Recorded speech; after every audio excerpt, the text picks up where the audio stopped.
Halo teman-teman semua, jumpa lagi di pembelajaran PPKN kelas 12. Kali ini kita akan melanjutkan materi pembelajaran kita tentang persatuan dan kesatuan bangsa dari masa ke masa. Nah, kali ini yang akan kita pelajari adalah persatuan dan kesatuan bangsa pada masa demokrasi terpimpin. Nah, masa demokrasi terpimpin ini terjadi pada masa 5 Juli 1959 sampai dengan 12 Maret 1967. Nah, sebelum kita masuk ke pembahasannya, jangan lupa di-subscribe, di-like, dan dipencet tombol loncengnya. Pada masa demokrasi terpimpin, melalui dekret Presiden 5 Juli 1959, pemerintah memberlakukan kembali Undang-Undang Dasar Negara Republik Indonesia tahun 1945 sebagai dasar negara kita. Nah, hal ini berarti sejak itu sistem pemerintahan yang kita jalankan adalah sistem pemerintahan presidensial berdasarkan Pancasila dan Undang-Undang Dasar tahun 1945, di mana Presiden menjadi kepala pemerintahan dan juga sebagai penyelenggara negara.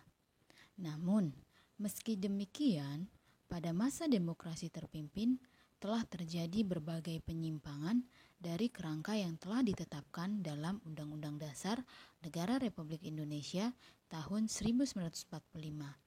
Nah, penyimpangannya apa aja? Yuk kita lihat ya. Menurut Undang-Undang Dasar Negara Republik Indonesia tahun 1945, MPR adalah lembaga yang membawahi dan berkedudukan lebih tinggi dari Presiden. Bahkan Presiden harus mempertanggungjawabkan kinerjanya kepada MPR.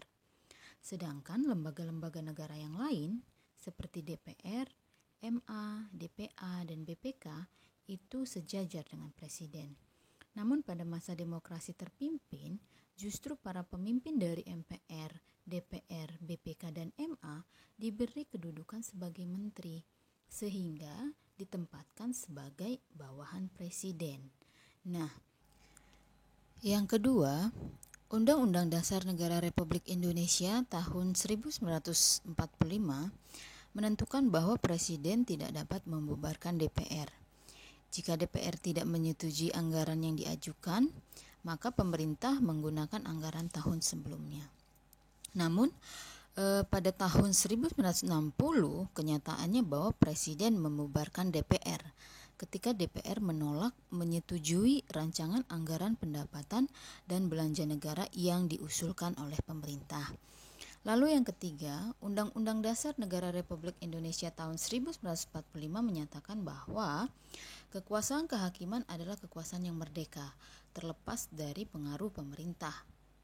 Nah, kenyataannya lagi, melalui Undang-Undang Nomor 19 tahun 1964 disebutkan bahwa demi kepentingan revolusi, Presiden berhak untuk mencampuri proses peradilan.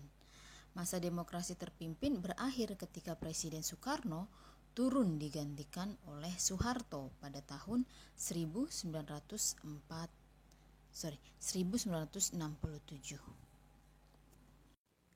Kabinet pada masa demokrasi terpimpin itu terjadi 7 kali bergantian, dari Kabinet Kerja 1, Kabinet Kerja 2, Kabinet Kerja 3, Kabinet Kerja 4, Kabinet Dwi Kora 1, Kabinet Dwi Kora 2, Kabinet Dwi Kora 3. Nah, ini berlangsung dari tahun 1959 sampai dengan 1966, di mana pimpinan kabinet itu masih dipegang oleh Soekarno.